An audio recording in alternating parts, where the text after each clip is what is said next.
اور دوسری جانب پی ٹی آئی رہنما فیاض الحسن چوہان کی حکومت پر کڑی تنقید، کہا کہ پورے پاکستان میں کرائم منسٹر نے عجیب ماحول بنایا ہوا ہے۔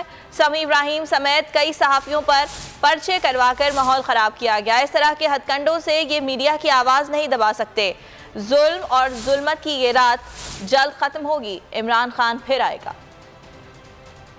ماشاء اللہ کے اندر بھی یہ ڈکٹیٹرشپ اور یہ آمریت نظر نہیں آ رہی کہ جو آج آپ کے بولڈ ٹی وی کو بند کر کے اور سمیع ابراہیم کے اوپر پابندی پرچے کر کے، صابر شاکر پہ کر کے، ارشد شریف پہ کر کے، عمران ریاض صاحب پہ کر کے، اور اس طرح صحافیوں کے اوپر پی ٹی آئی کے ورکر اور لیڈرز کے اوپر کٹ ڈاؤن کیا ہوا ہے، ان کو گرفتار کر کے جناب ہزاروں کی تعداد میں جیلوں میں بھر دیا گیا ہے۔ تو یہ جو ماحول ہے یہ تو کبھی پاکستان کے کسی فوجی آمر کے ماشاء اللہ کے اندر بھی نہیں ملا۔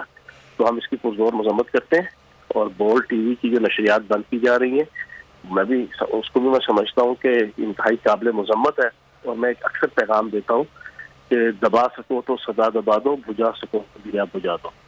صدا دبے گی تو حشر ہوگا، دیا بجھے گا تو سحر ہوگی۔ اس طرح کے ہتھ کنڈوں سے نہ تو آپ آواز، حق اور سچ کی آواز دبا سکتے ہو۔ بولڈ ٹی وی اس وقت حق اور سچ کی آواز بنا ہوا ہے، تو اس کو اگر تم دباؤ گے تو وہ اور ابھر کے سامنے آئے گا۔ تو پیغام رہے انشاءاللہ یہ چند دنوں کی رات ہے ظلم اور جبر کی، پھر انشاءاللہ عمران خان صاحب کی قیادت میں صبح آئے گی، اور پوری پاکستانی عوام کے لیے بھی اور میڈیا کے لیے بھی۔ سبسکرائب کریں اور بیل دبائیں تاکہ کوئی خبر رہ نہ جائے۔